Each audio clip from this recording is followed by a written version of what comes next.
Welcome, everyone, to Sunday morning at the Marxist Library. The Nebo Proctor Marxist Library is a brick and mortar institution in Oakland, California. But since the pandemic, we've been meeting via Zoom. So good morning to all of those on the left coast, and good afternoon, and perhaps good evening to those of you in more exotic climes. These weekly programs are organized by the Institute of Critical Study of Society, the ICSS. This session is being recorded and will be posted on YouTube with a link to our website. And our website is icsmarx.org, and that will be up in a few days. My name is Roger Harris, and I'm on the program committee for the ICSS. For over a decade and a half, Sunday mornings at the Marxist Library programs have been a platform for diverse presentations on a variety of topics such as political economy, the struggles of the working class, the fight against imperialism, material and militarism, resisting racial and gender injustice. And today we're going to be addressing some very important questions about fascism and what that means for the upcoming election in the United States. Our speaker is Greg Godels, and we're really happy to have Greg back. He has been at the library, that is remotely, a number of times, and we really appreciate his insights. Greg grew up in a working class family in a rural mining community. He joined the Communist Party in 1975 and served on the party's Economics Commission until Vic Perlow's death. He wrote frequently for the Daily World and other party papers, as well as Political Affairs and Nature, Society of Thought, and other publications. Articles by him have also appeared in numerous other publications, including the Communist Review out of London, the People's Voice out of Vancouver, and the Socialist Voice out of Dublin. He is a joint founder of the website Marxism, Leninism Today, and writes a highly regarded blog under the pen name Zoltan Ziggy. So it's with a great pleasure that I invite Greg to take the stage and tell us about what is the danger of fascism right now, and how does that relate to the upcoming U.S. elections?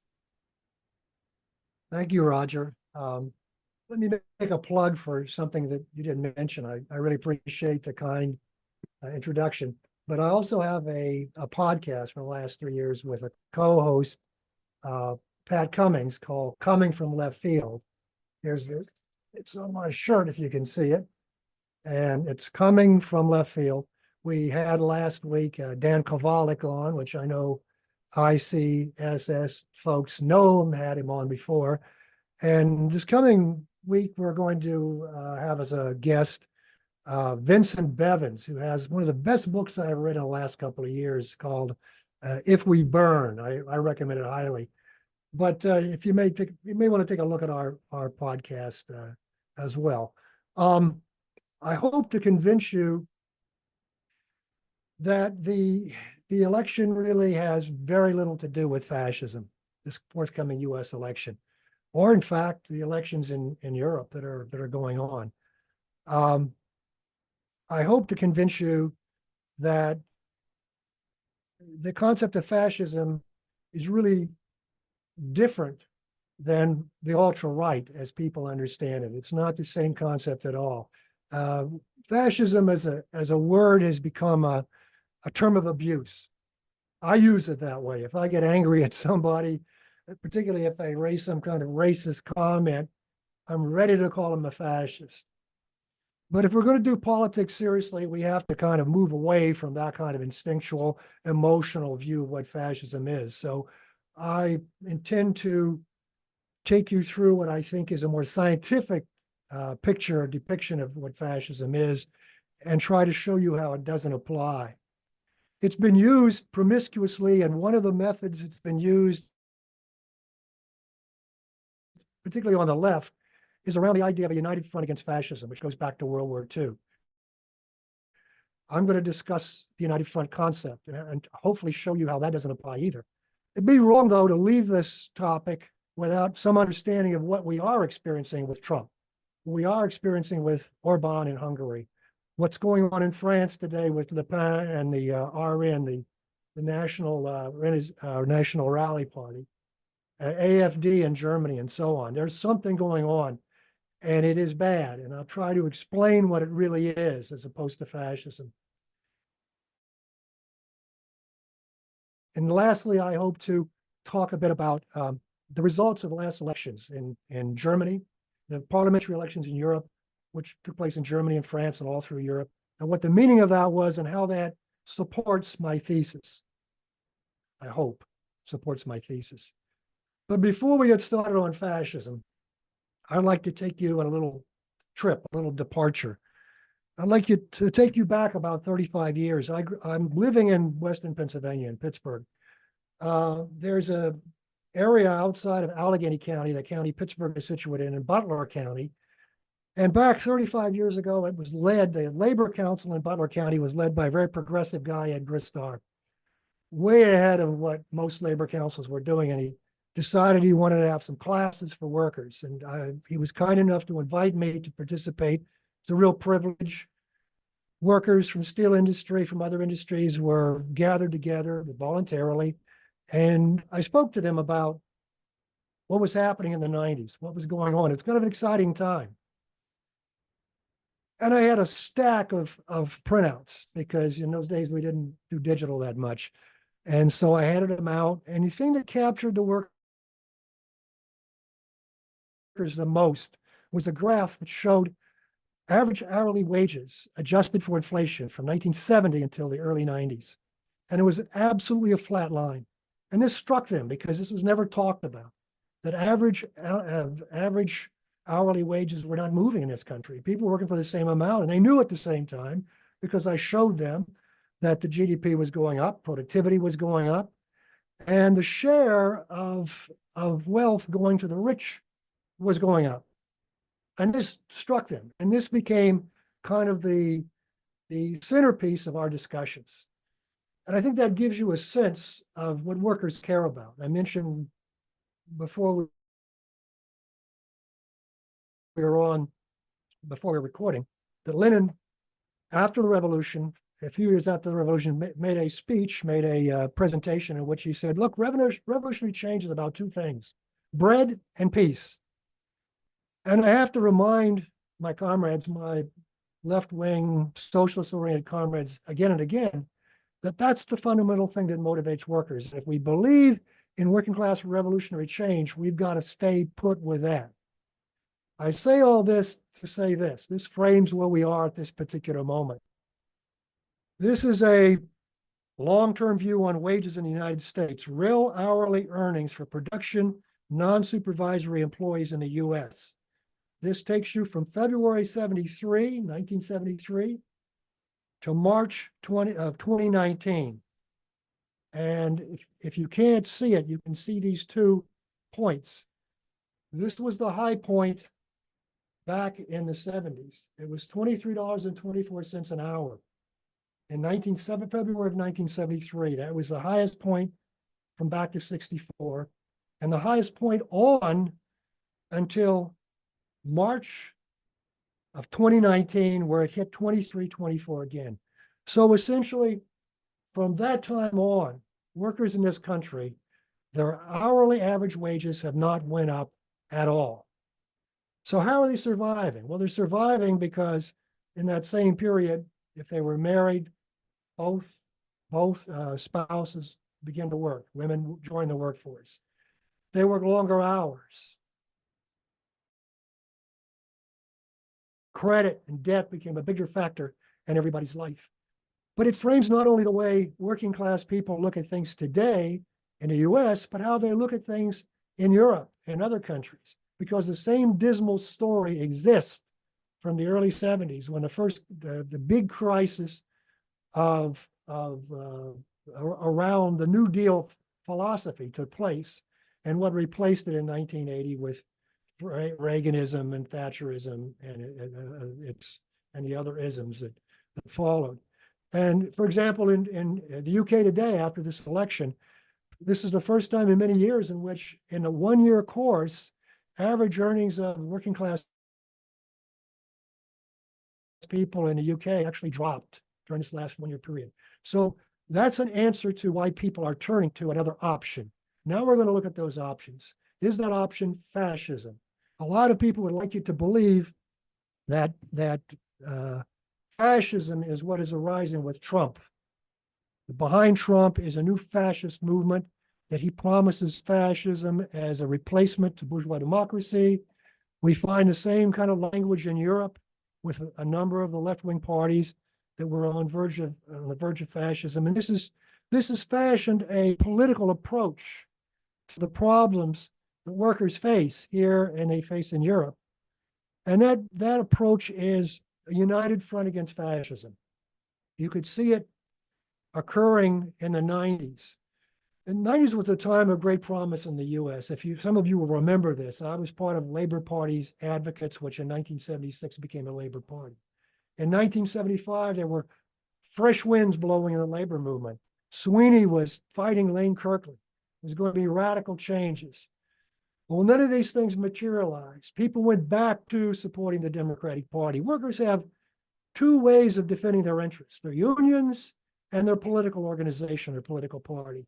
And so we retreated in that period back into the politics of fear and not the politics of change, not the hope of change, the politics of hope.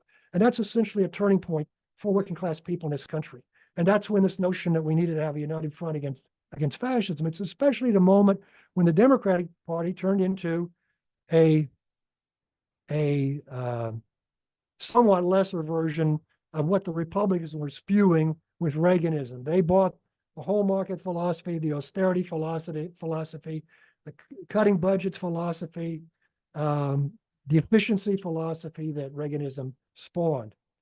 So we find this notion that we have to join with the Democrats because we have to defend ourselves from this ultra-right movement that was arising and pushing things even further.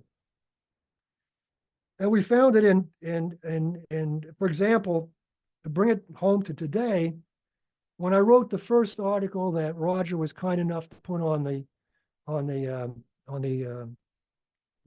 offering for today from 2019, I Googled at that time, Trump, fascism, and fascists. That was August 25th, 2019.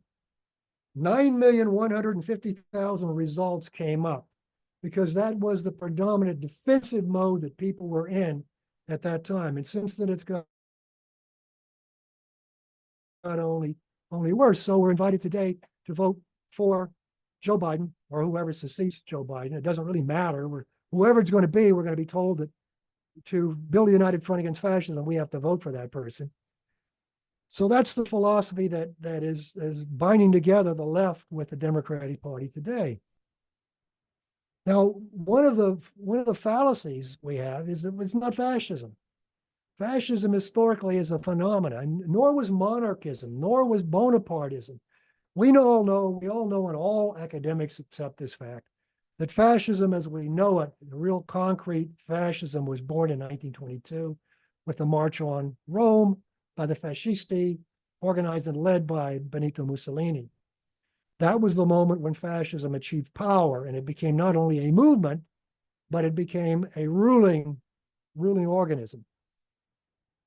Before that, we had many authoritarian, if you like the word authoritarian, let's say anti-democratic movements throughout Europe and the United States. We had them all the time.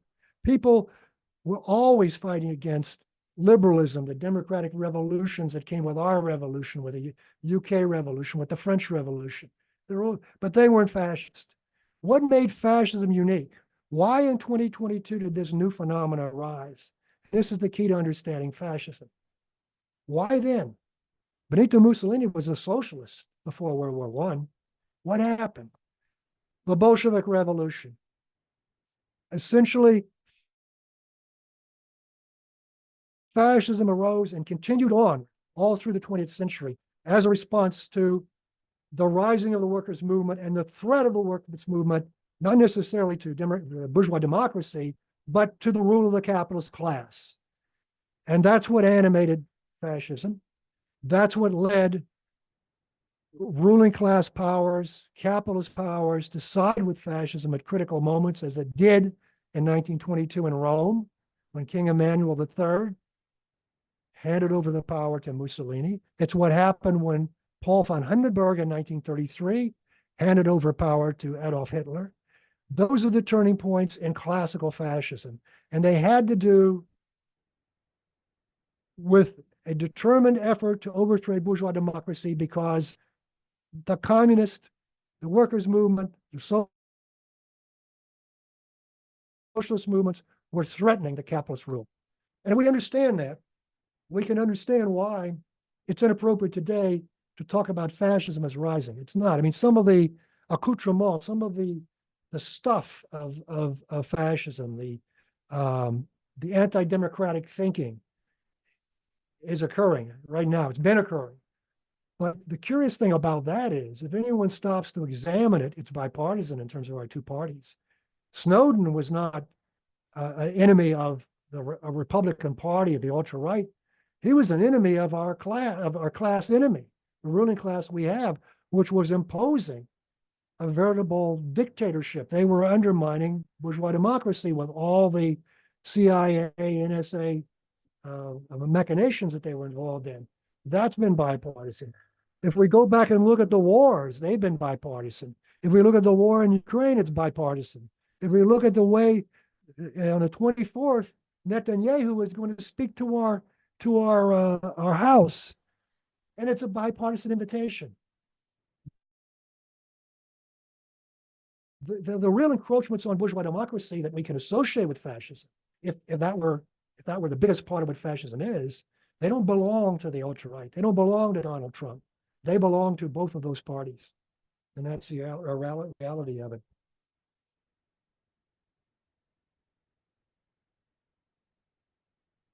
So what I'm going to say is, and I want to make a couple of comments about what fascism is not, because to be clear on what it is, and I'll tell you what I think it is, but to be clear on what it is, we have to dispense with some of the things that people will tell you what it is. Now, one of them is totalitarianism. Totalitarianism was a concept that made famous by Hannah Arendt. It was not just a curiosity that had occurred in the beginnings of the Cold War. It was a Cold War tool, and it was designed to associate the horrors of fascism, of Nazism and fascism right after World War II with the Soviet Union, with China, with people's China. That's what totalitarianism was meant to do. It was meant to seal that, to glue those things together. It has no other usefulness in explicating what fascism is. Another concept which has replaced it today and is popular with many, many academics is authoritarianism. And I challenge you in our discussion, maybe enlighten me, to show me a good definition of authoritarianism. I see it and I view it as the surrogate for totalitarianism that explains how what appears to have the trappings of bourgeois democracy, a Supreme Court, a parliament, a president, a premier, all these things we associate with bourgeois democracy, and yet we don't like their government. So the Russian political system, for example, is authoritarian. But when you look at it and you compare it to our political system, I'm hard-pressed to find where, I don't think either are democratic, but I'm hard-pressed to find where they're not both controlled and contained by a ruling class that has powerful financial interests behind it. But you see that all through the enemies of the US and of imperialism in general. Those enemies, whether Iran has a parliament, whether it has a premier, which was just elected, is irrelevant. So we don't devise, but academics devise this concept of authoritarianism, which says, well, yes, of course, they keep the trappings of bourgeois democracy, but they're really close to fascism. So those aren't fascism either. Of course, I'm going to argue that Reaganism and Trumpism are not fascism as well. So what are they? Well, I'm going to fall back onto an old communist writer, writing in 1934, I believe, before the 7th Congress, the Popular Front Congress, R. Palmer Dutt. And for those that, he was an Anglo-Indian leader of the Communist Party of Great Britain, CPGB. And for those that, and some of you will know this, but I'll just remind others that his name, Palmer, comes because his mother's family, I believe, was related to the same family that many of us in the 60s knew with Olof Palme, who was the head of Sweden, who was also very close to the liberation movement in Vietnam. But he was known as a prominent leader of the British Communist Party. And this is his definition of fascism. In short, it's a movement of mixed element, dominantly petty bourgeois, also slum proletariat, and demoralized working class, financed and directed by finance capital, by the big industrialists, landlords, and financiers to defeat working class revolution and smash working class organizations. By the way, if you check what Ludwig von Mises, the ultra-conservative, the founder of this foundational stuff with markets, his definition of fascism is closer to Dutt's definition than you're going to find among most US academics who ran about fascism. But the two important things to note about Dutt's definition of fascism as a movement is it's class-based. Class is left out of most Western definitions. Two, it's financial based. It's based among the leading capitalists. And its point is to defeat a rising working class movement, something unfortunately we don't have today. We don't have it today, and that's why it's improper to characterize what we do have today, which is a very dangerous thing, but it's important not to characterize it as fascism. So what hinges on that? I mean, let me just repeat this too. I'm sure many of you are more familiar with the Dimitrov definition. The open terrorist dictatorship of the most reactionary, most chauvinistic, and most imperialist elements of finance capital. That's a definition of ruling fascism. Dutz was of the movement when it didn't rule. It gives you more of the character of what it really is behind it. Dimitrov was more interested in rallying people around a united front against fascism, which we're going to get to shortly. So I'm maintaining that that's a proper scientific definition of fascism. What I think takes people far afield is not just that they get fascism wrong, but they also engage an idea that we have to be in a defensive posture and we on the left have to have a united front and unite with the broad forces, center and even right forces that are aligned against fascism, defined as Trump in our case, as defined as the RN in France, as defined as the AfD in Germany and so forth. I deny that. And first, let's be clear what a united front is. Let's be clear where the idea of a front comes from. It comes out of the Communist International. And in Lenin's time, he envisioned a front as a front for revolutionary change, and he saw it as a coalition or alliance between workers, peasants, and those in the colonized world that were going to rise up against the colonialists. There was a long period of hope and optimism about the revolutionary future of Europe, particularly in Germany, because the Soviets felt that Germany was a key pivot in terms of sustaining the revolution. And there were 3 revolutions in Germany. There were 3 revolutionary risings. There was one in 1918, and then there was another one on its heels. And then there was, actually there were 4. There was another one after the Kapp Putsch, which was a right-wing attempt to overthrow the social democratic government. And then there was a 4th one, which was organized, I think, in 1923 by the KPD, the German communists, and it failed. In every case, whatever coalition the working class movement held together between social democrats and communists, between independent social democrats, communists, and social democrats, between other left-wing forces, Spartacus, and so on, any of these things that promised a revolution to overthrow capitalism, they were overthrown by the social democratic leadership of the German state in alliance with proto-fascists like the Stilhelm and the Freikorps and the other movements, and of course the army. So the social democratic leadership in that period turned against these movements and overthrew them in a bloody fashion. So it's no surprise that in the Communist International, there was a lot of animosity towards the German social democratic leadership. But we find that the idea of a united front still lingered on. And so after the failure of these movements, the Fourth Comintern Congress adopted a different concept of a united front.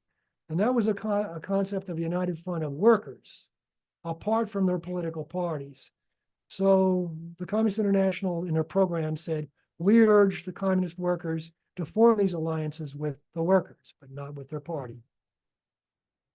And then, of course, in 1928, the capitalist world was collapsing, which was foretold, by the way, by the Communist International. They saw it coming. They saw it coming before anyone else did. And they saw a new wave of revolutionary change afoot. And they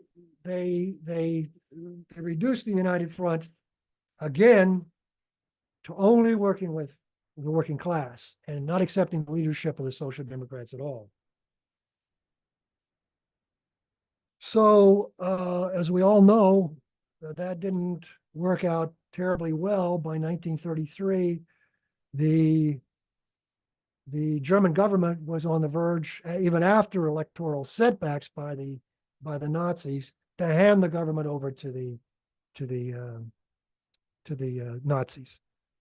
And then the Seventh Congress of the Communist International developed what we all know best, and that is the United Front Against Fascism, which in the program is the United Front of the working class movement. So it accepted the reality that the communists would have to work with social democrats as social democrats, not just on the level of the working class and working class organizations, apart from political organizations. But it went further and it talked about a popular front between these political parties, even political parties that were in the center and even to the right that were anti-fascist in character. Hence, there was a new concept of United Front. What has to be borne in mind, and the reason for this review of how the idea developed, it has to be borne in mind that this is not a set in stone policy. It's in fact a strategic move that's made by communists over a long period of time, adjusting to new circumstances and new conditions. One of the negatives that came out of this is after World War II, many communist parties adopted the Popular Front, not as an anti-fascist strategy, but as a political strategy that involved and engaged, particularly in Europe, political choices, parliamentary choices, in alliances with other political parties, which was certainly not part of the communist, but there was no Communist International at that particular time. They were free to do it. It's just that that's a line they took. But my point here is that united fronts, when they've existed for a purpose. And if that purpose today is to defend this country, our people, from fascism, it's a wrong-headed position. It's a defensive posture that does not meet the needs of the moment. In fact, it stands in the way of the needs of the moment. That's my argument that I want to contend. But you won't find that credible unless I can tell you, describe for you, what we are experiencing. What is Trumpism? What is the essence of Trumpism? What is going on in Germany with the AfD? What's going on in France today with Le Pen and the National Rally Party? What's going on in all of these countries where we have these ultra-right parties coming up? Well, I don't claim to be the founder of this notion, but it's certainly one that we've developed on Marxism-Leninism today. And I have to give credit to Joe Jameson for devoting the most time and attention to it and giving us the most understanding. But what we have is a right-wing populism. And what right-wing populism is an attempt to fill a vacuum. To understand right populism, you have to recognize the failure of the center-left and center-right, or delegitimization. Voters have turned against them because of their failure to meet crisis challenges. Beyond the 1990s, in the turn of the 21st century, we had an economic crisis. 7 years later, we had a 2-year duration economic crisis. In Europe, we had austerity. We had a financial crisis on the heels of that. We've had nothing but financial instability, economic instability, stagnation, and economic disaster for working people in that time. The parties have failed them. The center-right parties, in our case, the Democratic Party and the Republican Party, have failed them. But unfortunately, because of the weakness of the left, there's been a vacuum created. I'm not pointing the finger at any of us. We're all guilty. All of us have participated in that vacuum. Many of us have been derailed by this concept of joining hands with the Democratic Party to defend the world from fascism. That, I think, people have to answer to. But most of us have failed to find a way or brought together enough people in an offense against capitalism, which is what we need. That's what people are looking for. So in a time of cascading economic crises, the left has left a vacuum. The right has sought to fill the vacuum with anti-elitist rhetoric. So the essence of their populism is anti-elitist rhetoric. How many of us have heard again and again Trump say, I'm going to drain the swamp? You can't argue with Trump. There is a swamp in Washington, D.C. I mean, I don't know what else you could call that but a swamp. Good language. He's not going to drain it. We know he's not going to drain it. But that appeals to working people. They appeal to scapegoating of minorities, of immigrants, and so on. What in lieu of having answers, in view of having politicians step up and say that it's corporations that are enemies. It's corporations that were bailed out in 2007 through 2009. They got the money that we didn't get. It's corporations that we financed. It's corporations that should have been dismantled or nationalized, but instead were too big to fail. And on and on and on. It's the New Deal programs that have been emaciated, have been eviscerated in the last 30, 40 years. Back in the time I talked about, there was some hope in a Labor Party, some hope in a new labor movement, some hope in Jesse Jackson's attempt to reinvigorate the Democratic Party. That was gone, and it didn't come back. And so you get this sense of frustration.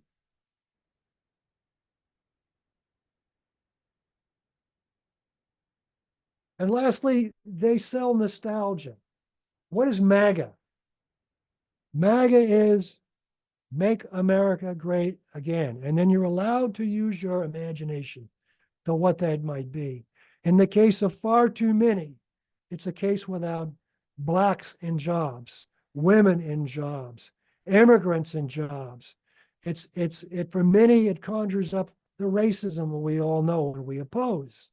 But it also conjures up a time when we had our own 30 glorious years of constant, we had our labor management agreements, which of course were BS. They were bought at the cost of dismantling the left in the labor movement, but they existed. And to many workers, it was a time when they took vacations for the first time. My family took vacations for the first time. It was a time when they got cars, when they bought homes after World War II. So it also invites you to reflect on that without the ugly racism, even though it was there. But in general, it's an open-ended nostalgia.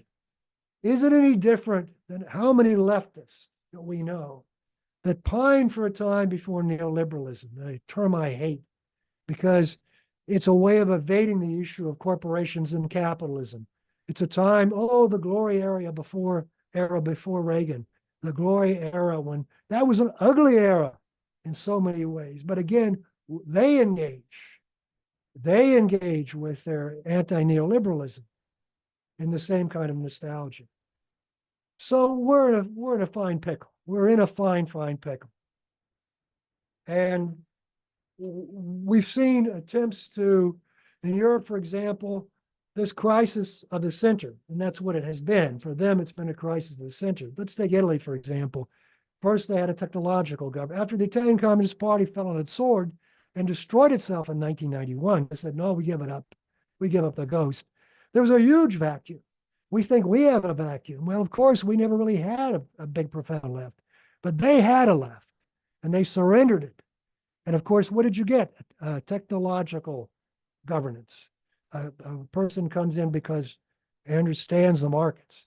Then you got Berlusconi, kind of trumped up Trump, if you will, another windbag that, come from great money and brought great sleaze into his time. So they have suffered through all this as the left there has broken into tiny pieces. And we see the same thing in France with a Communist Party which surrendered, mutated into something that's a shadow of what it used to be. And so other people have jumped in. And we find the development of these bogus left parties, which have been nothing but disasters for us. I challenge you to tell me what Syriza brought to the table, looking back. In the discussion, I challenge those of you that supported Syriza. I never did. I saw it as phony. What is it giving now? The current leader of Syriza is a former hedge fund manager. The Five-Star Movement hits Italy. Oh my God, this is the salvation. It's a popular movement. It's a relic. Podemos, it's like the Occupy. It's all for democracy. No, it wasn't. It was just a showpiece. It was a bunch of students that had no plan. They had no understanding of capitalism. Occupy, similar phenomena. I mean, I don't fault people for involving in it. I hope that something would come of it. I hope it would morph into something bigger.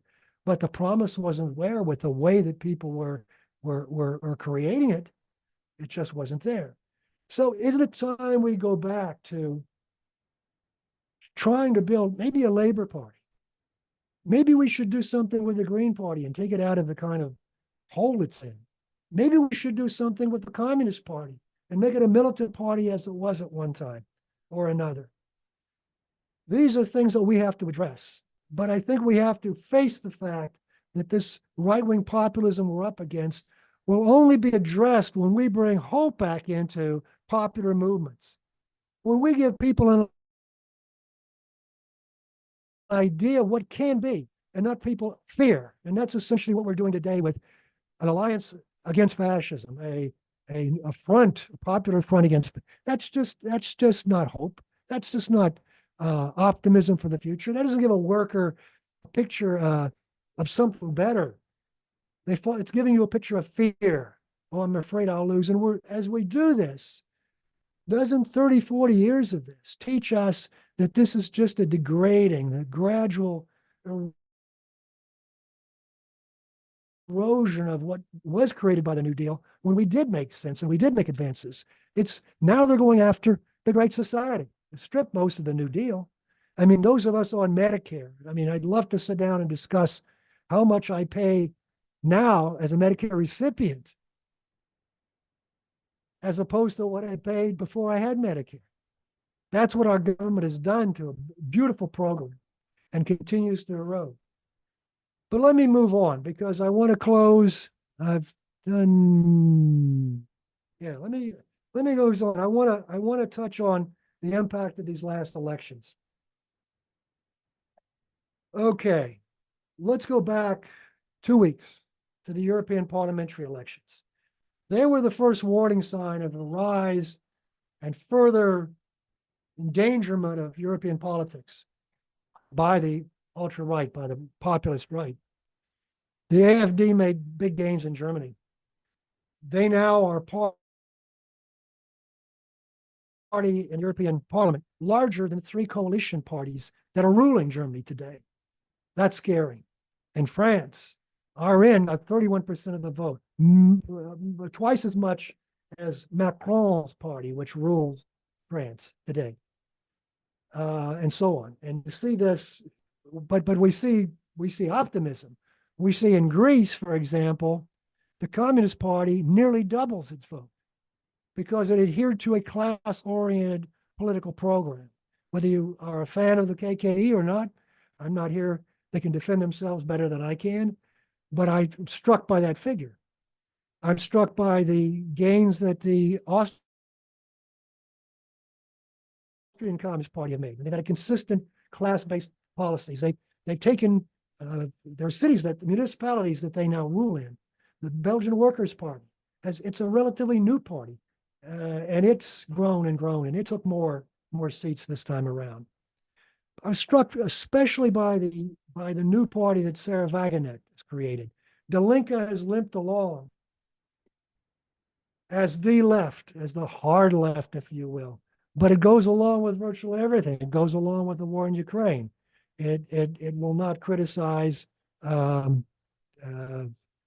German policies towards Hamas and towards God. It's forming coalitions with social democrats and others. And there's been a revolt within Die Linke. Wagenknecht has always been the left wing of that party. So she boldly came out with a bread and peace policy, created a party out of whole cloth in January. And that party got 6.2% of the vote, burying Die Linke. Let me give you those numbers. I think they're important numbers. Here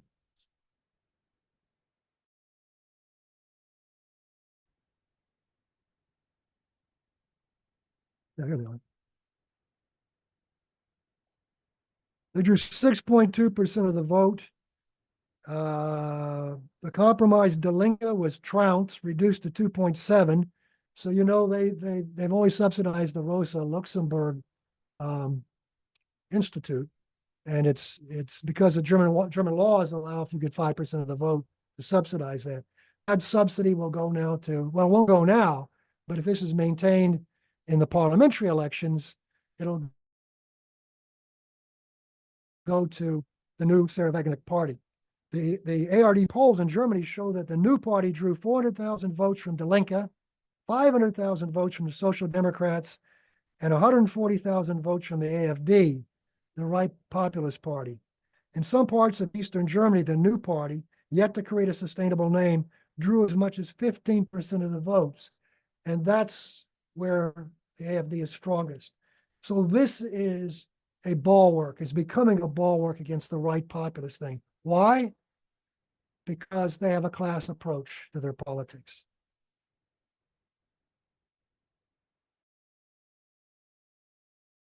Now, when you look at the vote for the AfD, because there's a lot of working class voters going to the AfD, as there are working class voters going to Trump, as there are in today, 44% of those who voted for the AfD in that parliamentary election, in that European parliamentary election, voted out of disappointment at the other parties.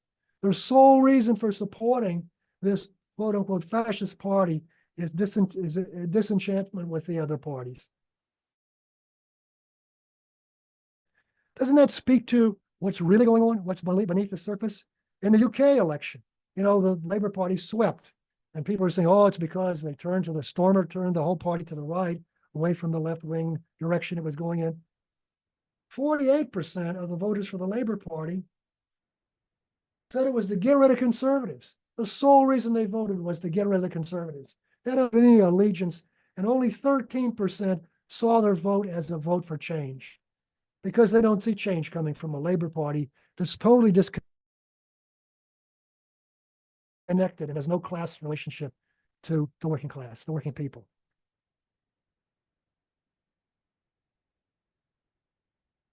Let's look at the RN vote. The RN vote, the Le Pen party vote in the first round. Later today, probably in the evening, early in the evening, you'll start to see what the exit polls say and see how it goes. RN won every age group, but under 34, which by the way, the left took, the under 34, and the 70 and over. The old timers who remember the Communist Party of France and remember militant unionism and remember the role of the left when the left fought for the class. They didn't go for RN, nor did the young people. The dream of something better. The NFP got 48%. The new Front Populaire got 48% of the 18 to 34-year-old vote. So as a potential around that unity of those parties, as parties, not as defensive against fascism, is very promising. But here's what's striking. Here's what's absolutely striking. And this, opinion poll. A majority of those identifying themselves as disadvantaged in France who voted for RN. 54% of those people that see themselves as disadvantaged voted not for communists, not for socialists, not for left of center forces. They voted for the RN. They see that hope is there. They don't find hope in the other parties. The RN got the highest share of the popular class vote. 38% of the popular class vote went to the RN. Voters who barely make ends meet, 41% went for the RN. Those now relying upon their savings and loans to survive got 46% of the RN vote, more than the new NFP, the Popular Front group. So the RN vote was both protest and support for the policies of the RN. So to conclude, what do I see as the way out? Well, again, the politics of hope, not the politics of fear. We've got to stop aligning with a political party, the Democratic Party, out of fear. A return to working class politics, public ownership, put it back on the agenda, and socialism. We've got to stand up for socialism against capitalism, democracy, and refuse alliances, denounce the management of capitalism, and we have to become consistent anti-imperialists. We must attack from the left. We must make our role in defending working class people in electoral politics from the left. Thank you. Thank you, Greg. We'll in a moment have a really robust question and answer. I'm sure people will have thoughts about whether we should have a politics of hope and not a politics of fear, meaning that it's not the time to unite with the Democrats, but and what that means to the deeper issue of fascism. But before that, let me just make a few announcements about our upcoming programs. Next week, we have an excellent program. Our speaker is Jose Luis Granados Ceja. Jose Luis is coming back to us. He's been one of our really good speakers. He's going to address the Mexican elections that were just held in June of this year and talk about the advances of the working class in Mexico and the lessons for the Morinos' landslide victory in that election, and particularly about their new president, Claudia Sheinbaum.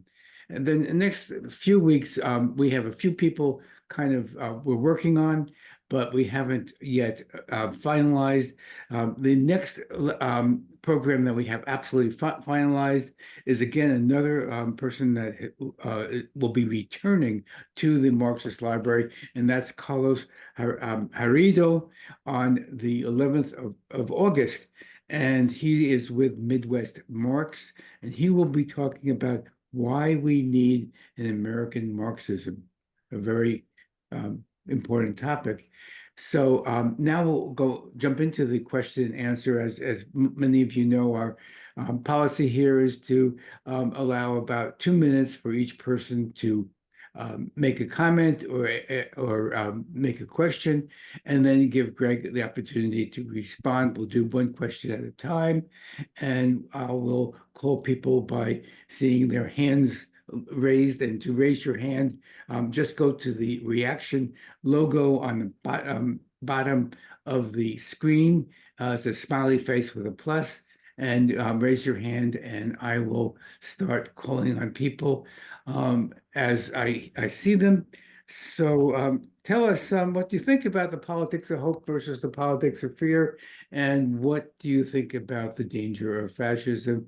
And I'll start with Kit, followed by Richard. So, hello. Kit. Hi. I'm glad to have you speaking today. This is a topic that we've been eagerly waiting for because of the upcoming elections, and now with Biden looking horrible in the debate, people are confused. The Democratic Party's confused, and the left still doesn't know where to go.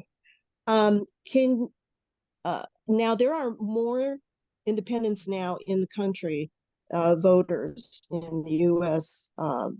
Than there are members in both the major parties. And I know that people refuse to look at the Kennedy, especially people on the left just totally dismiss him. But the bourgeoisie has been particularly vicious against him because he does address issues that you've brought up. He does talk about the corruption of the corporate classes, as he puts it, and he uses, I think he uses the tools that make him make people draw towards him. He specifically does talk about a politics of hope, but yet he still is a leading independent, but who knows if he'll even make it through. But it's interesting to see how he maneuvers through all these roadblocks that the bourgeoisie puts up in his face. I mean, the latest one is now Kennedy eats dogs. So that's coming from Vanity Fair. Can you comment on his campaign? And also, can you comment on Project 2025, which is now emerging its ugly head to most people who are activists? Thank you. Thank you, Kit. And Greg, just to let you know, there's been just a slight technical issue. From time to time, your screen freezes. It's not a big deal, but it sometimes breaks up the presentation. I think we can go on the way we're going. If it gets bad, we might need to ask you to turn off the videos, give you some more bandwidth. But for now, I think it's working pretty well. So, Gregor, if you'd like, please respond to Kit. Yeah. I think the RFK Jr. thing, you have to separate what they're doing to him, because he might muck up the election the way they see the election going. They want it to be a competition between Biden and Trump. So that's one aspect of what they're doing. And the other is they're trying to discredit him. And I don't know where the balance is between the two of them. He said some interesting things. He said some pretty appalling things, but then you can't really judge how much that is relayed to us incorrectly by the ruling class. The real tragedy is he didn't get on a debate. And I don't know why people didn't fight to have him on the debate. He should have been on the debate. We could have taken a long, hard look at him and how he answered questions and so on. So, but I think they've pretty much marginalized him now. And probably what will happen to him is what happens to so many people that do get engaged with the two parties. They see their support slip away as they're attacked in by the media. Yeah, he was on the Real Debate. He sponsored a debate online, which 11 million people watched, which is not a whole lot of people, I think. But it was far more interesting and fun to watch than the two, Biden and Trump. Okay, but I don't think the left saw that. Thank you. Thank you. And then next up is Richard, followed by Golden, followed by Jean. So Richard, it's all yours. Oh, Mike, thank you. I wanted to get back to something you brought up a little bit earlier in your presentation. And something of which I have to admit I'm guilty of. And that is since the 50s and 60s, we've seen the growth of the military-industrial sector as far as a hiring agency, if you will. And I know I'm down here in Austin, Texas. I work with the DSA, and a lot of the people, a lot of the young comrades there are involved either directly or indirectly in military-industrial in the military-industrial sector. So my question to you is that as a left we have failed. You mentioned earlier in your presentation, as a left we have failed to present to bring socialist perspectives to our comrades, if you will. And I wonder how that works out given the growth of the military-industrial sector. Thank you very much. Yeah, thank you, Rich. Go back to Lenin, bread and peace. I mean, the real battle against the military-industrial complex is the question of peace and what role our country and the people who speak for us in the wars. So, I mean, the peace movements we have are virile, but they're often eviscerated by these elections.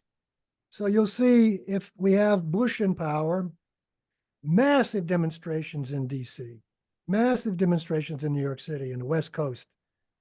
And then when Obama gets in power and the same war is going on, people pull back because of the political pressures. We have to bring an awareness to people in the peace movement that the peace movement is enduring. It isn't political. It transcends the politics of parties. And I think that's the key to at least slowing down the growth of the military-industrial complex. Okay. Next up is Golden, followed by Jean, followed by Sharon. So Golden, it's all yours. Thank you. Fascism is not only a movement like in classical fascism in Europe. Movement is being a movement is just one of the symptoms of fascism. Real fascism is not the governing party, but the state itself.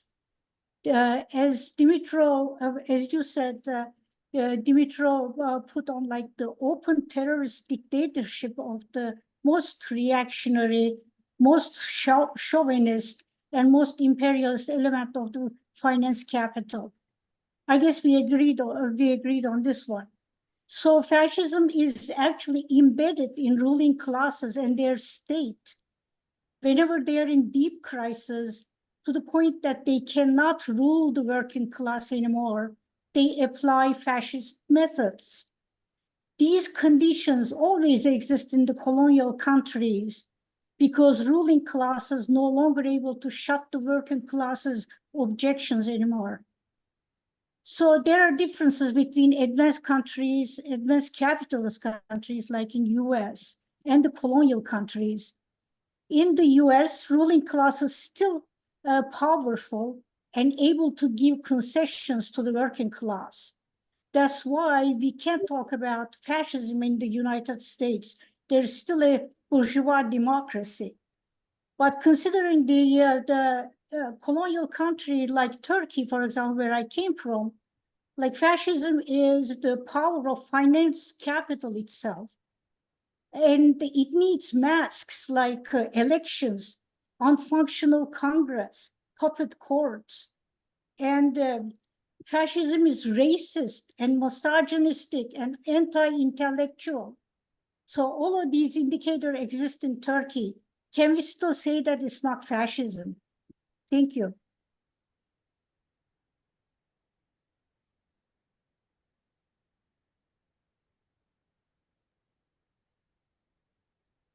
Greg, do you want to respond to that? But, yeah, just briefly, I don't want to police the word. I mean, the word is used, and I'm guilty of it, as most of us are, used in various ways.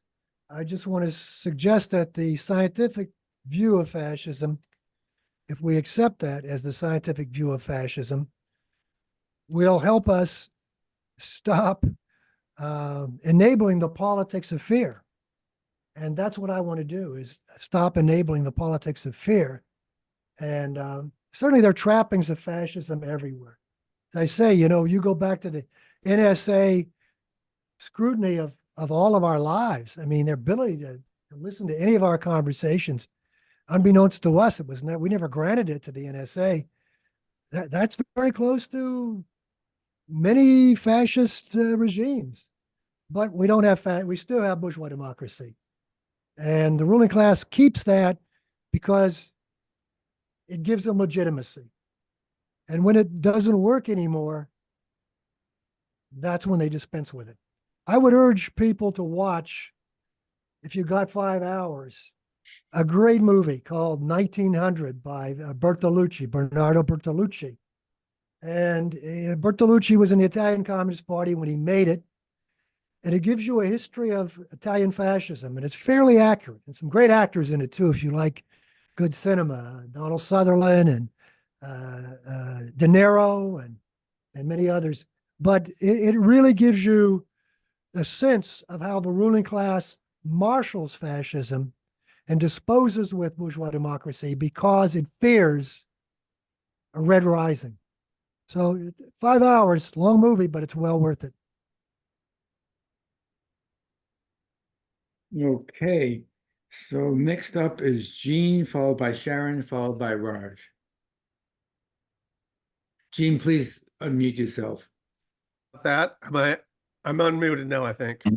Well, Greg, thanks so much. I really appreciate everything you said. I'm just kind of wowed by your command of what's going on in Europe and internationally as well as the United States. So again, I want to thank you for that. Thank you. But on the topic of fascism, I kind of go by the idea that, you know, if it walks like a duck and talks like a duck and quacks like a duck, you know, maybe it's a duck, and we should take that seriously. And I just want to read a recent statement from Trump, that what he's going to do after the election. He says, "We will root out the communists, Marxists, fascists, and their radical left thugs that lie and steal and cheat on elections and do anything possible to destroy the American dream." So, you know, if you look at this, I think we all have reason to be concerned about this because, you know, I think credibly good many of us right today are on that list. But I also appreciate your statements about the struggle for peace and how important that is. And I just want to put a plug in for I put my Veterans for Peace cap on, because Vets for Peace has pretty much consistently stood against U.S. The wars that the United States has been involved with. So I just wanted to say that.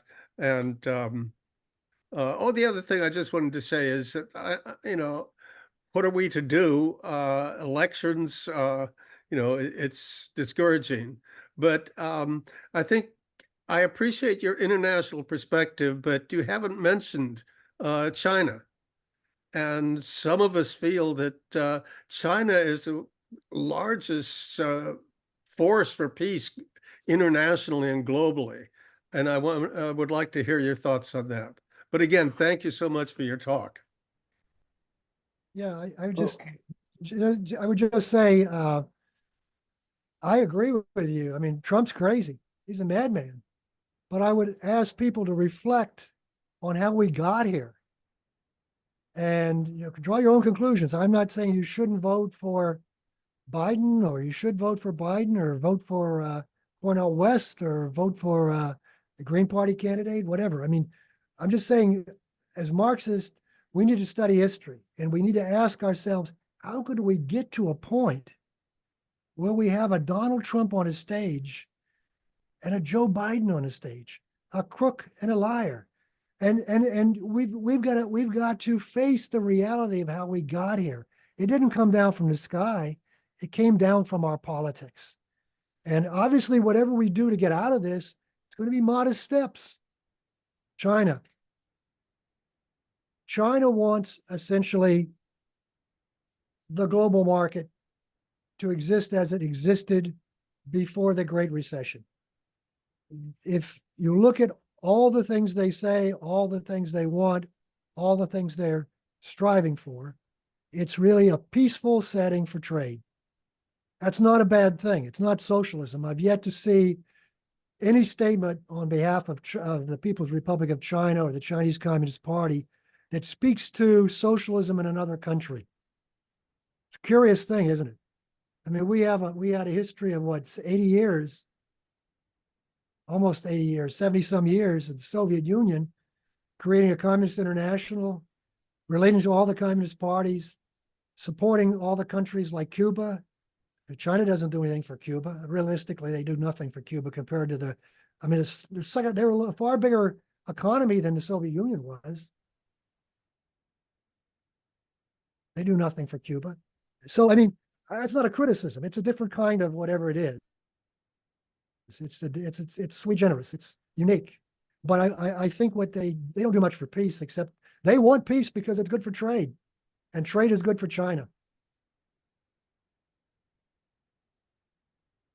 Okay, You're muted. up next is Sharon. Thank you. Thank you, Greg.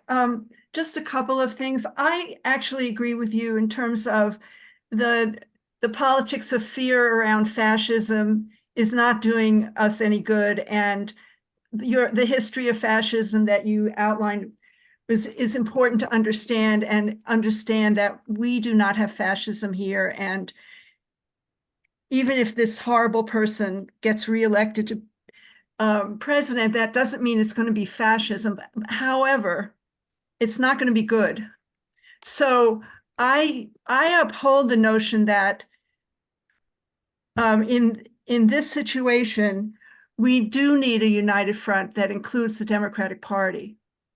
However, that's only because we're weak. The left is very weak, and so the question of and also we have to understand the historical context and the present context in terms of the decline of the U.S. empire, which is bringing about, and the rise of a multipolar world.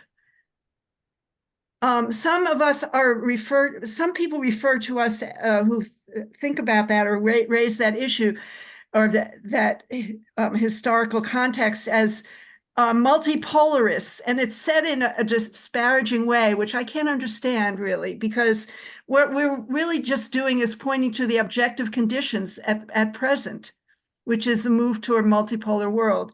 But on the question of what is to be done, you mentioned a few things. One would be to form a labor party, and the other thing that I heard you say is to make the Communist Party a militant party, the militant party that it used to be.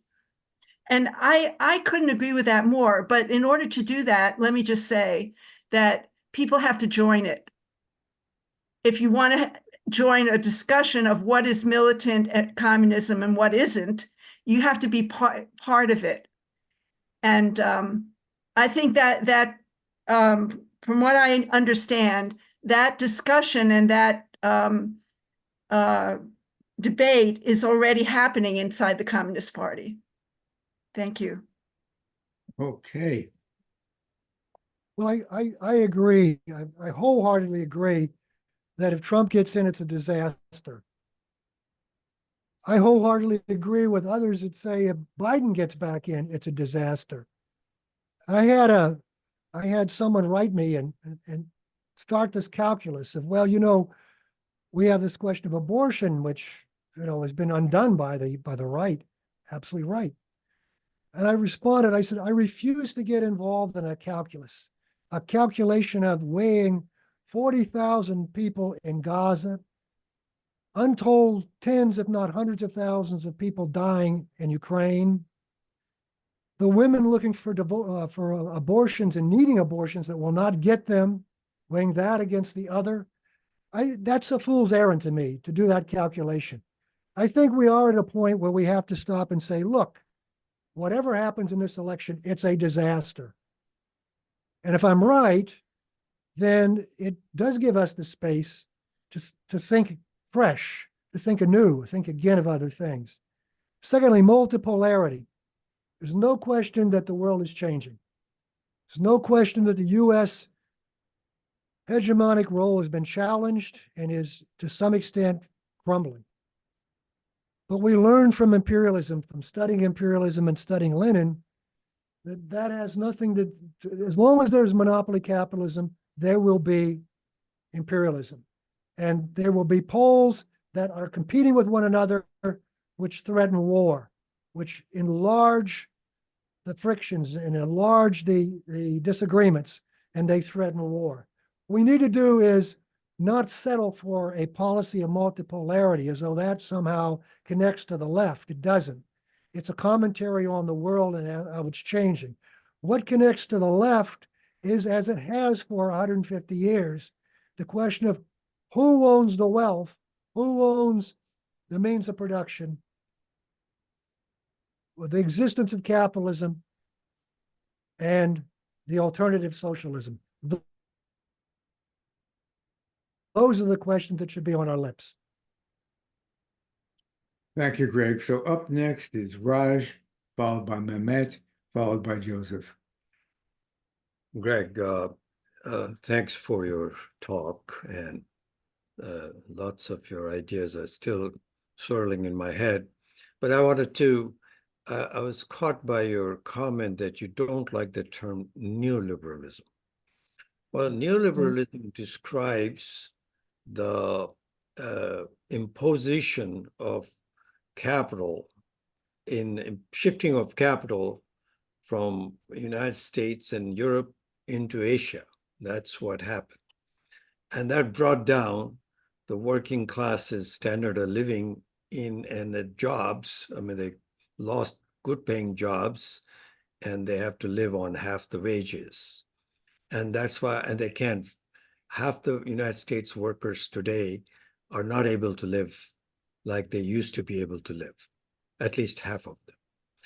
Now, so therefore, neoliberalism is and it came out of the compulsion of imperialism, as you defined, Lenin defined, right? Which is a stage of capital in which monopolization has taken concentration of capital, finance capital becomes dominant, and so forth. So, and most of your talk was devoted to about conditions of 1 billion people out of 7.5. But the two are related. Okay, so somebody brought in the question of China. I agree with you what you describe China as. China is not the same as a Western imperialist country, but capitalism is the means, and I think it can vary, but it can't vary that far.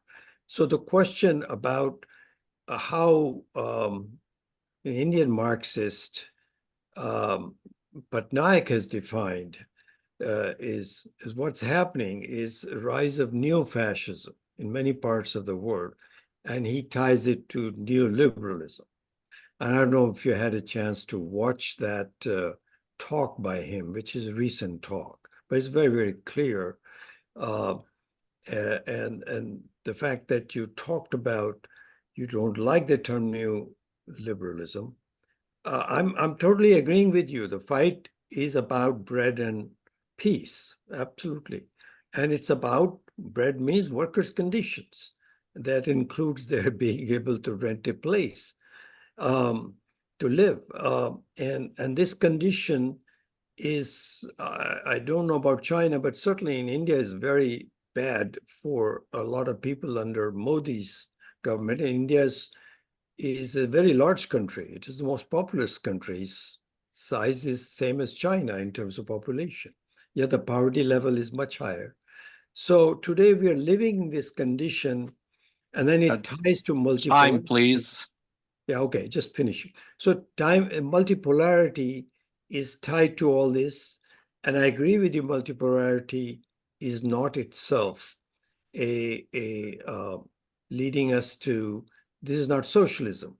But until you break down the control of Western imperialist capitalists, the struggle against that class is not going to be possible. So I think there is a positive role multipolarity is playing. Anyway, you can please comment on these as you wish. Thank you.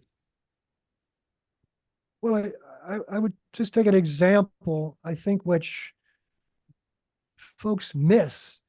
A corporation like Tata Group, Indian corporation like Tata, they have probably a greater stranglehold on workers in England, in the UK, than many so-called UK-based corporations. So monopoly capitalism transcends borders. That's the enemy. That's been the enemy since Lenin first wrote about monopoly capitalism. That's a feature of monopoly capitalism. And it's these monopoly capitalist corporations that are transnational that go everywhere.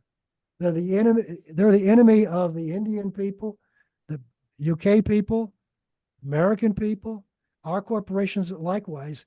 But that understanding has to be the fundamental understanding, in my opinion. That's where I may criticize others because they talk about multipolarity or neoliberalism, whatever. That's okay. There certainly is some evidence for what they're saying, but it obscures the basic cause, which is monopoly capitalism. And it's a kind of defeatism. So, okay, we win because U.S. capitalism, U.S. monopoly capitalism will no longer be dominant. So Tata Group, maybe they'll be dominant. Are we better off? Are the Indian people better off? No, they're not. And again, that's what's obscured by the talk of neoliberalism and multipolarity, the fundamental relationships in capitalism. Thank you, Greg. And now Joseph is next, followed by Richard. Yes, are you able to hear me? Yes, we can hear you. Thank you. I had some technical difficulties on my end. First of all, I'd like to interject the question. I was no longer receiving announcements for these Zoom events, and I tried to go through the website, and I still didn't receive an announcement. So if someone could inform me how to sign up to receive announcements, I'd appreciate it. Sure. Maybe leave a contact in the chat or something. So okay, that's fine. Thank you very much. Follow up on that. Yeah, thank you. I very much appreciated the talk. I just wanted to interject maybe 2 or 3 things before my questions. I'd like to remind everyone, and I don't think I would get any disagreement from this audience if I did, is that the Democrats are how we got Trump in the first place. So the other thing, I had a main question, but this just popped into my mind if the speaker has time to respond. You know, how do we get the voting public to stop ping-ponging between 2 parties? I mean, you know, that happens here all the time. You're dissatisfied with the Democrats because the economy is down, you vote Republican. You're dissatisfied with the Republicans because the economy is down, you vote Democrats. You know, each establishment candidate lies to you, but you just ping pong from one to the other. And while in Britain, I read this online, despite winning a huge majority, Labour's share of the popular vote is the lowest ever by a party to win a majority in British history. Now, this shows 2 things. One, that the British public was dissatisfied with the Conservative Party because the economy was really down, and then there were all the COVID scandals. But it also shows that at least they're dissatisfied with Labour too, because it's received such a low percentage of the vote. But still, they're ping-ponging between the Conservatives and Labour primarily. So I wonder how we can overcome that. I also wonder why there's not a huge anti-war movement against Ukraine. There was a huge anti-war movement against the war in Iraq. And, you know, the Ukraine war, just like the war in Iraq, serves to benefit the 1% in the military-industrial complex. And I have to say, I certainly don't hear Cornel West talking about that. And, you know, I support Cornel West. He's a friend of mine. I'm not sure if I hear Jill Stein talking about that, but I'm really surprised that I haven't heard Cornel West talking about that. So, time, please. Thank you. Can I just ask real quickly, just to finish up? Sure. I was wondering if you're informed about the Enabling Act of 1933 in Nazi Germany, and whether you would consider that similar to the Supreme Court decision about presidential immunity. Yeah, lots of good questions there. No, I don't think it's really similar. I mean, it's the question of enabling the Nazi Party, which is what it was meant for. It had to do with the logic of the ruling class in Germany. That's where they wanted to go. I mean, again, in the election before 1933, the Communist Party vote went up dramatically. Nazi Party vote went down. So Hindenburg giving this to Adolf Hitler, the chancellorship, was a conscious decision. That's where they wanted to go. That's the way they were going to twist it. I think I don't want to get into the Supreme Court. That's a totally different bunch of issues. But you asked the question several times, and I think it's an important question. How do you get people to stop ping-ponging? I'm kind of a simple person. I ask myself, how do you get people to stop drinking Coke or Pepsi? Give them an alternative. If you give them an alternative, they may change. But without an alternative, they're going to keep drinking Coke and Pepsi. And the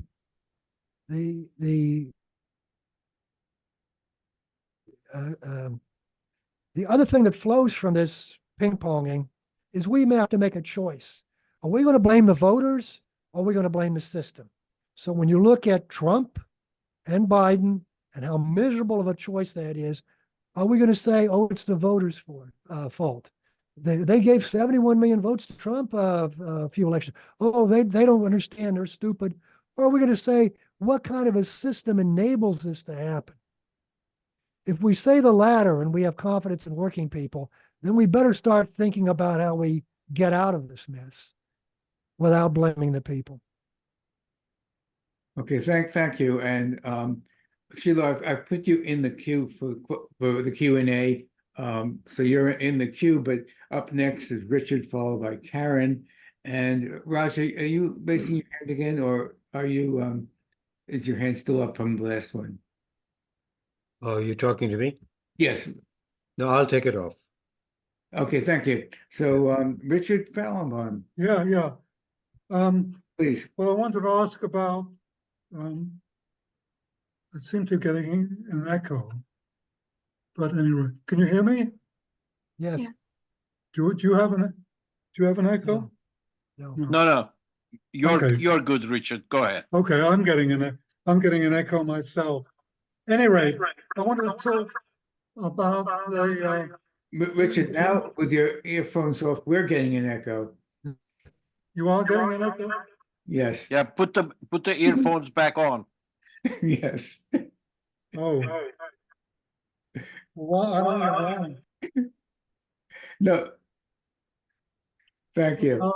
I wanted to ask you about obviously the populist right has the most energy politically right now internationally, and I noticed that some leftist forces are attempting to interact with that tendency, the MAGA in the United States. I wonder what you think of that. Secondly, about the Communist Party, I'm congratulate them for publishing their policy documents regarding in connection with the convention, but I didn't get a lot of hope in the content. It seemed to be a lot of the same old stuff. I wonder what you think about that too. Okay. Yeah, that's a good question, Richard. The MAGA thing, I find somewhat troubling. I wrote a review of Carlos's book, Carlos Garrido, who's going to be on your show. And one of the chapters was heavy on Americanism in terms of the communist movement and how, and he was largely correct about during the Popular Front era, there was a lot of talk within the communist movement in particular of communism being the Americanism being the new, how was it? Communism is the new Americanism during the Browder period. And I don't find that bad or wrong. I mean, there's a lot to be said about our history and contextualizing our history, contextualizing our revolution what it was in the time it was. But I'm concerned that they're going further with this MAGA communism. I'm very concerned about it. I won't criticize it here, but you brought it up. You asked. I urge you to ask Carlos what he means by it, where he intends to take it, because it could be somewhat troubling. I think it is troubling. And the same thing was the Communist Party document. I read a lot of it. I'm really happy to see the party is growing.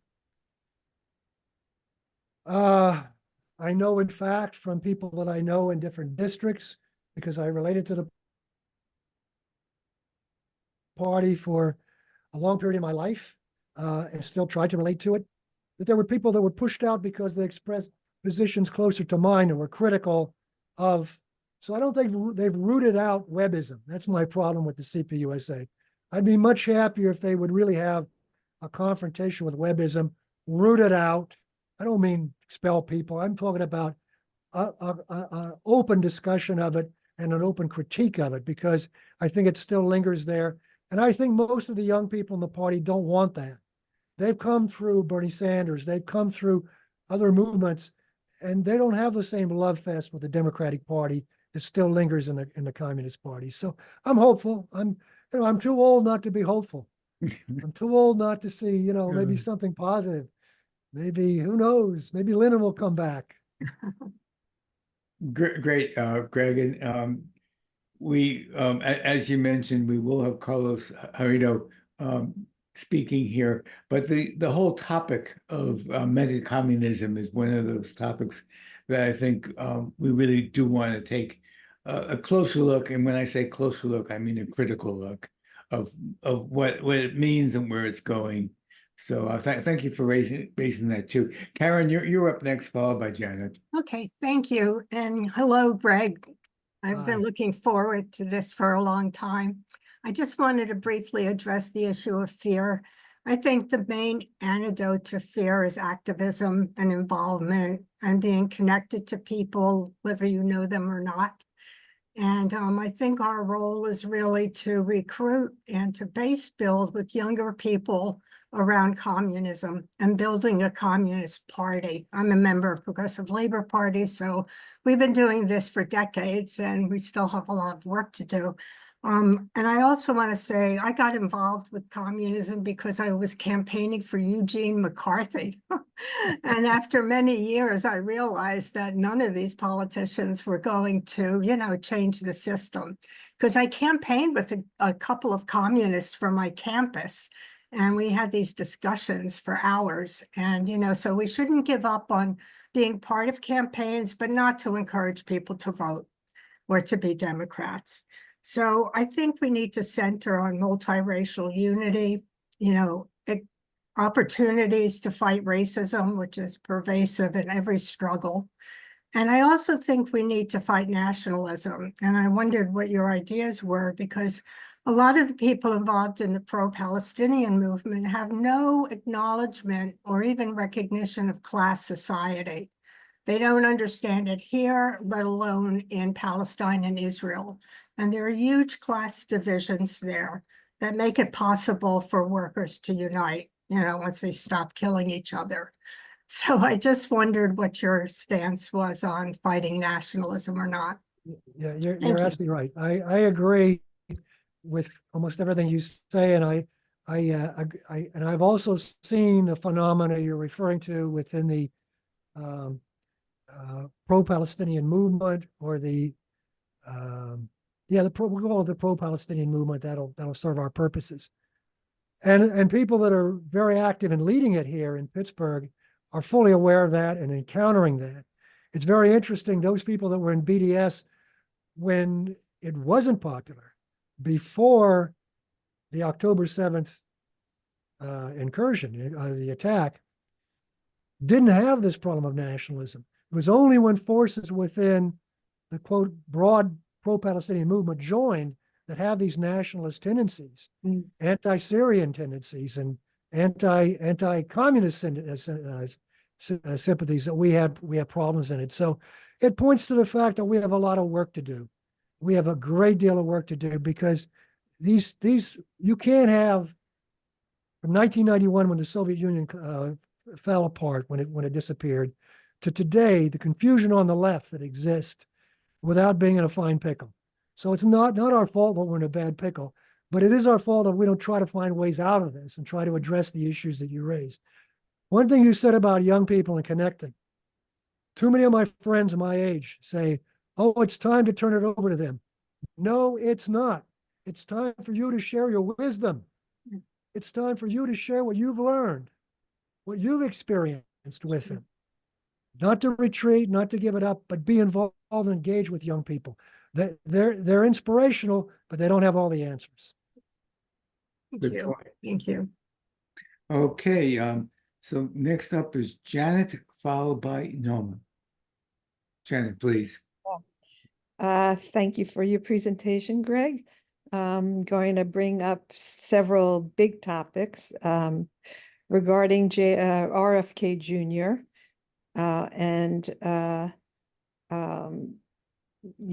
There's not being any movement to get him in the debates. He's an individual candidate and doesn't have a party. And talk about fear versus hope. He is on the fear side as he's a Zionist and demonizes Hamas as being terrorism. That said, would you talk about the relationship between Zionism and fascism? Also, the electoral system in the US is corrupt, from the nomination of candidates to campaigning to voting to vote counting, the whole thing. In addition, the ruling class controls communications, technology, the media, and messaging. So in addition to Zionism, would you talk about the relationship between fascism and the corrupt electoral system and control of the media and messaging, or as much as you have time for? Just giving the voters an alternative, as you said, has not been an option because of that control and corruption. Thanks. Yeah, I mean, we have to resolve, first place, to do something about our situation. After we recognize the dire straits we're in, we need to resolve to do something about it.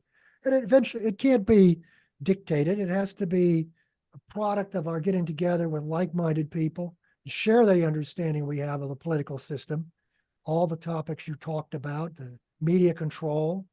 I mean, it's formidable, much more formidable than it was 30 years ago or 50 years ago when it was just radio. I mean, even the transition to television during the Kennedy-Nixon debates was a qualitative change in the way we conduct politics, because we didn't control television and people believe it. They vote based on how someone looks. They vote on whether someone's a Kennedy. So the problems pile up. But rather than lose hope, we need to get together with like-minded people, as you're doing, and discuss how to go forward with full understanding of what the obstacles are and not having any illusions about anything. Zionism, look, I remember Save Soviet Jewry and that campaign in the US many, many, many years ago, which the Soviets said, look, we're not against Jews. I mean, look at our educational system. Look at our leaders. Look at the distribution of Jewish people among all of the careers and so on. We're against Zionism. Zionism is anti-Semitism. That was the message in that era.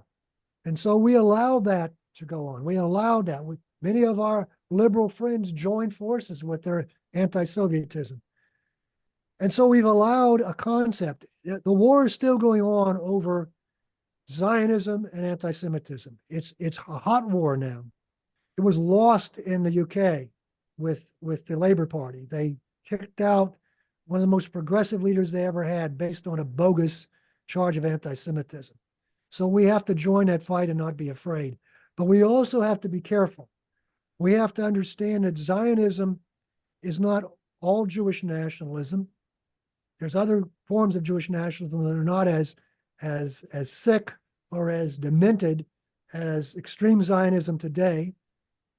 If any more than we want to locate all Islam and identify all of it with its extremes. We want to talk about different levels of that.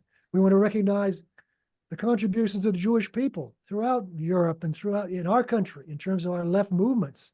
They've been overrepresented, as African Americans have been overrepresented, because they had a deeper understanding of these questions. So we have to be careful about how we pose this. But we have to, again, be scientific about Zionism as the most corrupted, most right-wing version of Jewish nationalism, and the most unacceptable version of it, and how it is, over time has been morphed into something even uglier than it might have been envisioned 30, 40, 50 years ago. And we have to put it in that perspective. Okay, thank you. And now Norma, followed by Sheila, please. Great, thanks a lot. Very good, of course, very good. We really love it. Thank you. Thank you. About Ukraine, Ukraine invaded Russia. Maybe somebody forgot to pay attention to all the things that went on preceding the Russian invasion, and including the army sitting at the border waiting, telling them to stop it, and they wouldn't, and they were beating up people in Ukraine that were allied with Russia, and a number of things. You all know the list of transgressions going on in Ukraine by Ukrainia, by the Ukraines. In the meantime, we seem to have forgotten the 500 years of enslavement to our owners, where the new settlers pushed the people that lived here off the land in service to the profiteering of our owners, who had us settling here and creating for-profit structures. I'd like you to take a look and maybe copy down the John Oliver link I put in the chat, where he details what the second term is to be, the second term of Trump, where he's just quoting Trump. Trump is going to do this, that, and the other, and John Oliver has just gone over it. And the depth of that report by John Oliver is perhaps informative to you and the rest of the people on this list. The idea about China is clearly committed, and the Xi policy is it'll do anything to establish communism.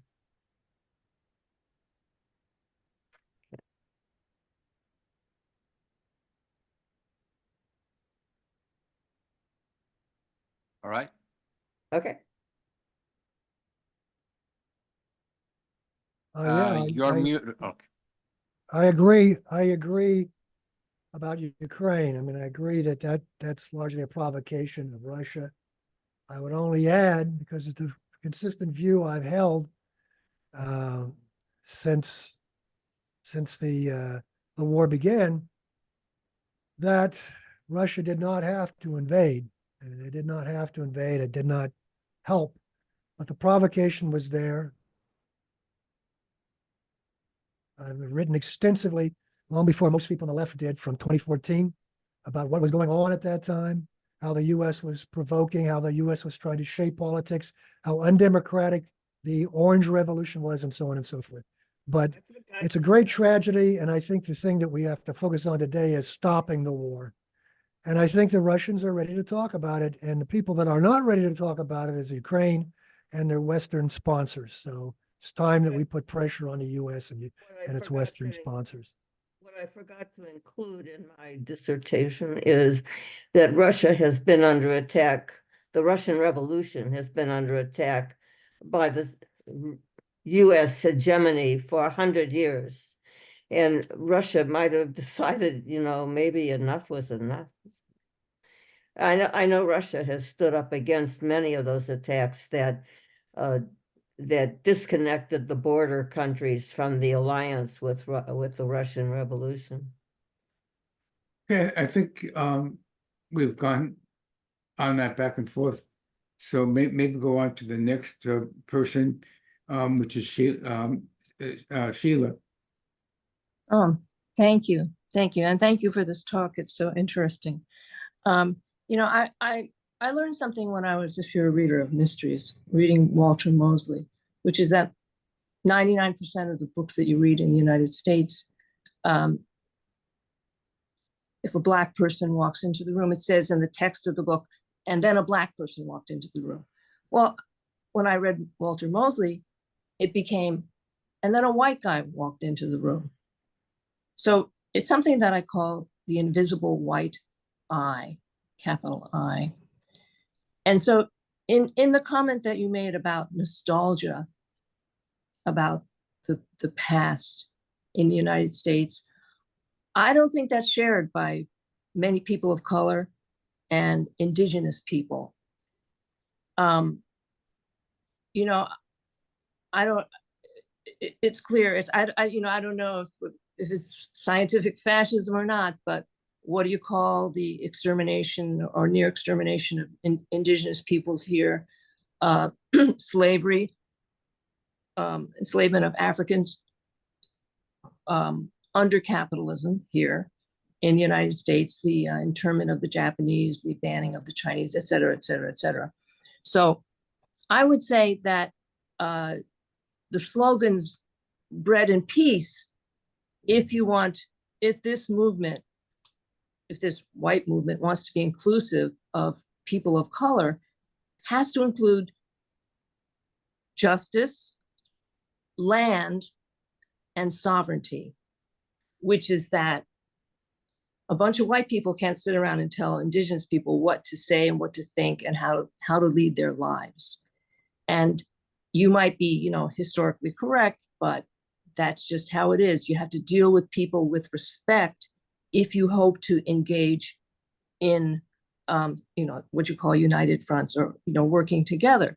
So, you know, like so why is it? Why is there this invisible white eye inside the Communist Party today? You know, at one point, the Communist Party, I understand from scholars, was 40% African American. Where did those people go? Is your party 40% African American? Is this group 40% African American or people of color?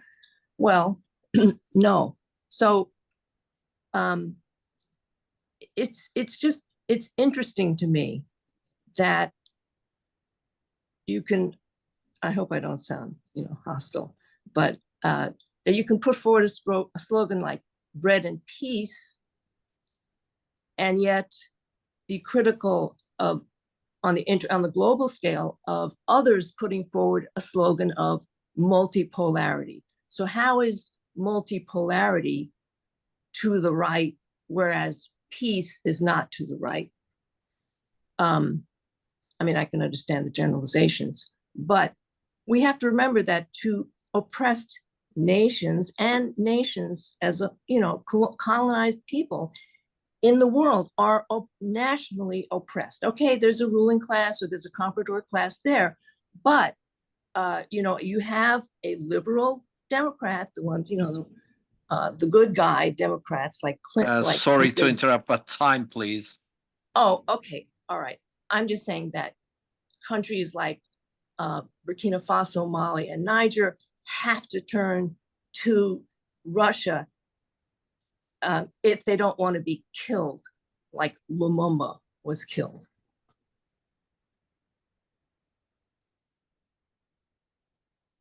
Yeah, you raise a number of important issues. Obviously, we can't touch on all of them today. I wish we could, but let me just say something about multipolarity, because I think that's something that's come up again and again, and I think you find more hope in that than I think is justified or beneficial to anybody of any color. Why do I say that? Because if you look at the signatory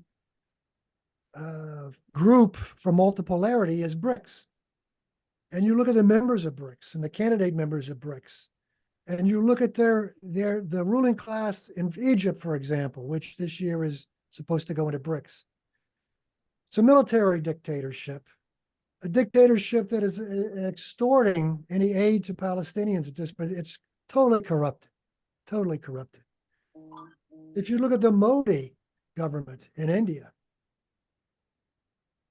is its involvement and engagement with BRICS anything that's going to help the people of India? Is the South African people benefited by their engagement with BRICS? We just saw an election in which, for the first time, the ANC, which has betrayed the promise of the Triple Alliance between COSATU, the Communist Party, and the ANC over all these years, and arrived at a juncture not unlike ours, where most of the leaders that have held positions have been proven corrupt and done nothing for people. I think a good measuring stick for me is the class orientation of people. The Communist Party grew, and it became the first political organization in America to involve and engage African American leadership and multinational involvement, engagement, and leadership, and women's engagement and leadership, because it believed in class, because he thought there was a commonality shared by people of different color, by people of different gender, and so on, a shared class. And that was a basis to put something together for bigger development and bigger.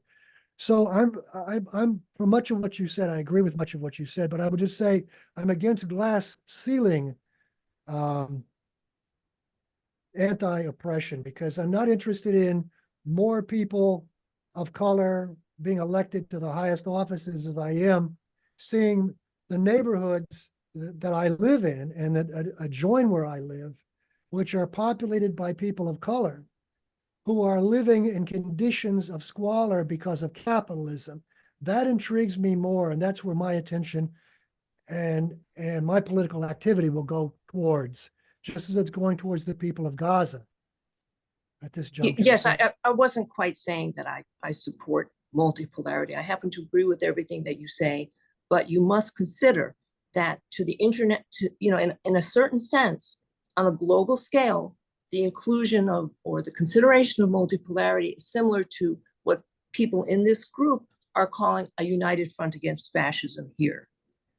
Consider the united front against fascism during World War II. So who is the fascist now? It's the United States, and it's what they're doing in Gaza, which is obviously genocide. So those countries do not want to see genocide happening in their countries. So is fascism your definition of fascism here when white people start getting treated the way historically people of color have been treated here? Okay, point made. And again, something that we need to investigate more and discuss more. It's now we're getting close to the end of our program. We have a few hands up of people who spoke before, but welcome back to take a second bite of the apple. Joseph, it's your turn. Yes, I wanted to say real fast that Janet, you asked an excellent question, and I really appreciate your question. With regard to workers uniting in Israel-Palestine, I don't think the workers in Israel are interested in uniting with the workers in Palestine. They didn't even allow Palestinians to participate in the Israeli version of the Occupy movement. And as for Russia didn't have to invade, well, JFK didn't have to bring the world to the brink of nuclear annihilation either. So that's what I'll say in the short time I have. With regard to time to share wisdom, I put in the chat a commentary that I wrote about Dan Kovalik. You can find it at Joseph Anderson plus Berkeley plus cancel culture, where Kovalik is too busy condemning the youth, progressive youth and leftist youth to help them. So the last thing I'll say, and there may not be time to discuss it because I want Raj and Janet to have a chance to get a second bite. What is the difference between the Enabling Act of 1933 and the Supreme Court decision in the sense that both removed constraints on the executive? So you can give a short version of that answer for sake of Raj and Janet, but that's as much rhetorical question as an actual question, given our time limits. Well, I missed your criticism of Dan Kovalik. I know Dan very well. Could you just repeat that? Because yes, my internet it's in the reference is in the chat, but I wrote a commentary called Cancel Culture Critique, in which basically, I'm going to state it in stronger terms now. I condemn Dan Kovalik because he's too busy criticizing and condemning progressive and leftists, especially people of color and other minorities. So we don't need his help. Thank you very much.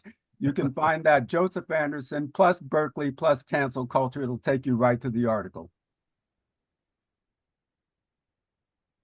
So, yeah, and as a friend of his, I can say that I'll say we, so I include Dan in this, but often in developing the theme of cancel culture, we often overlook that is dialectical, that it should always be spoken with an understanding that there is an insensitivity as well. And insensitivity is wrong, is totally wrong. And perhaps many people who write about cancel culture, I don't like the term, should think about that and ponder that. The Enabling Act, I mean, I see the Supreme Court as, what's it enabling? What's it enabling? What does the Supreme Court enable here?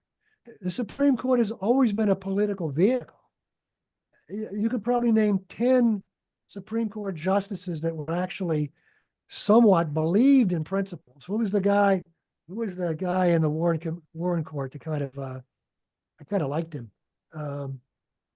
Kind of the gadfly in the Warren Court. Anybody remember? He was a West Coaster. Anyway, you have people that actually believe in rights. Look, there are only two, interpreting a constitution, there are only two questions. That is, are we allowed to do only what is permitted, or are we restricted from doing what it forbids, only what it forbids? Those are the only two real questions that interpretation can do. And yet neither the left of the Supreme Court or the right at different junctures has attended to those two questions. So it's a joke. It's a political animal. So it's hard to get worked up over what the Supreme Court is doing.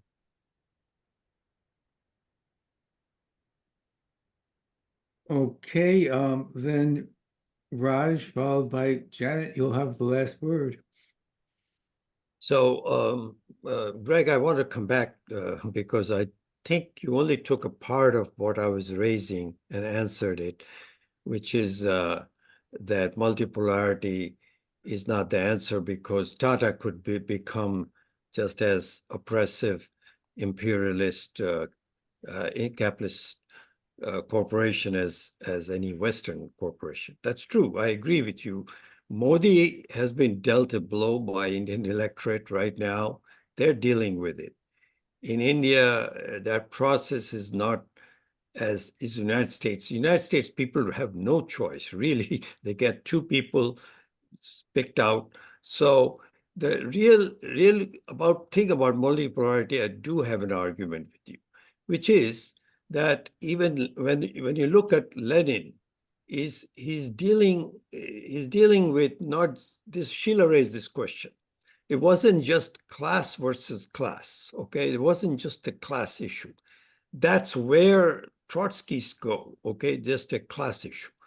It's a complexity of issues with which you deal with in a movement. So multipolarity is roughly equivalent to what would be a democratic revolution at the level of geopolitics. In other words, these nations are no longer want to be dominated by G7. Okay, they are capitalist. Maybe they're going to ultimately be imperialist. But in Marxism, you don't go to the final, very last thing. You look at the stage at which the development is taking place. Could you respond to what I'm kind of trying to imply here? Yeah, the dialectics of change that you're referring to, this slippage of U.S. domination, definitely it's there. And the less dominant the U.S. military, U.S. corporations are, the better off some people will be, many people will be. But the other side of the dialectic is that you're left with capitalism in the other countries, which may benefit from US imperialism, losing some of its influence or its power over other people. But capitalism is still there, and those people will be in turn dominated again by capitalism as exists. The Tata Motors example is not mine. I borrowed it from another writer. But he pointed out the Tata Group had bought several corporations, Jaguar Motors in the UK and so on. And he said they actually own more of the UK. So are we to say that they are now the imperialist? India is now an imperialist force vis-a-vis the UK? Of course not. But what it does say is we have to attend to the corporations, the multinationals. That's really what we should be paying attention to, and not the countries. Because as you say, look at Argentina. They're now part of BRICS. But that was done when they had a different leadership. And now they got the most right-wing, pro-market, pro-wacko, way beyond Trump or anybody else leader that you can imagine. Is that the Argentina that you hold up as an example of independence from US domination? He's running towards the US. He's embracing the US. That's how fragile this BRICS thing is. Look at Turkey and Russia. They just fell out last week. They just fell out dramatically. Putin is pissed off. He was going to go to Turkey, but Erdogan is building a goddamn factory in Ukraine to make the most effective drones against Russia.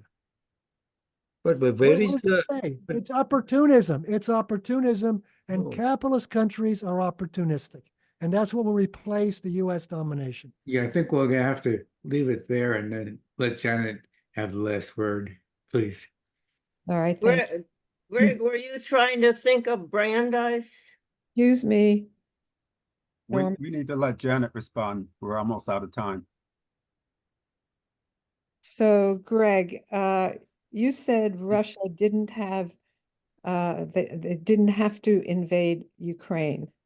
I've heard that before many times. But not only did Russia try to warn the West over years and years about the expansion of NATO and also offer peace solutions, Russia was invited by two Ukrainian oblasts, Luhansk and Donetsk, to support their fight against the Maidan coup Ukrainian forces who were attacking them for 8 years. That said, again, you said Russia didn't have to invade. What alternative did Russia have? To not invade. And World War I started because some Serbian anarchists killed the Archduke. Hungary did not have to invade Serbia, did not have to go to war with it. Germany did not have to. These were all forced on the world because of nationalism, because of beliefs. Russia didn't have to invade and therefore allow the NATO to expand and all that into going Well, east. I shouldn't have to remind people that in the years of the Soviet Union, and most of the time in my lifetime, the Soviet Union was surrounded by NATO.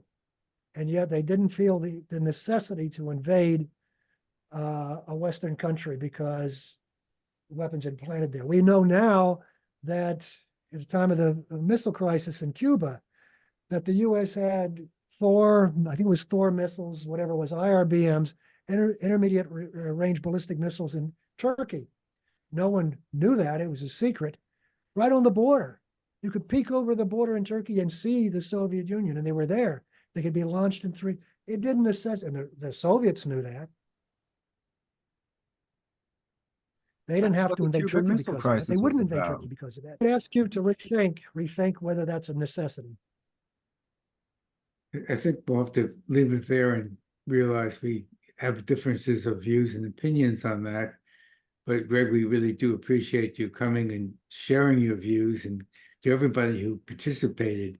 Thank you very much. This was a very good exchange of ideas, and it, I think, demonstrates the value of the Sunday morning at the Marxist Library, where we can discuss these views in a comradely fashion toward a greater unity, even though we have different views on particulars. So, Greg, thank you very much, and we look forward to you joining us again.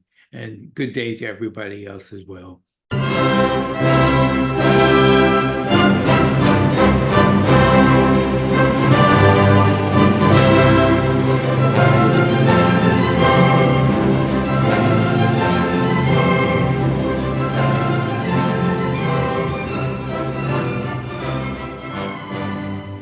Institute for the Critical Study of Society at the Niebuhr Proctor Marxist Library receives no corporate funding, nor do we have any paid staff.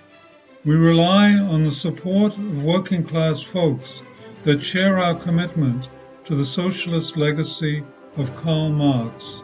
We continue to need funds to meet necessary expenses. Since we can no longer pass the hat at our in-person forums, please send contributions to our treasurer, either online via PayPal or by check. The PayPal ID is ICSS Sunday, SUNDAY, at yahoo.com, and the name is Richard Fallenbaum. And checks may be made out to Richard Fallenbaum and sent to him at 1225 Nielsen Street, Berkeley, California, 94706.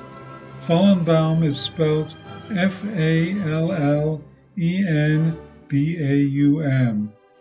To donate directly to the Marxist Library, send a check to the Niebuhr Proctor Marxist Library at 6501 Telegraph Avenue, Oakland, California, 94609, or directly or donate online at www.paypal.me/npml. For information, write to npml at marxistlibr.org, and the website is marxistlibr.org.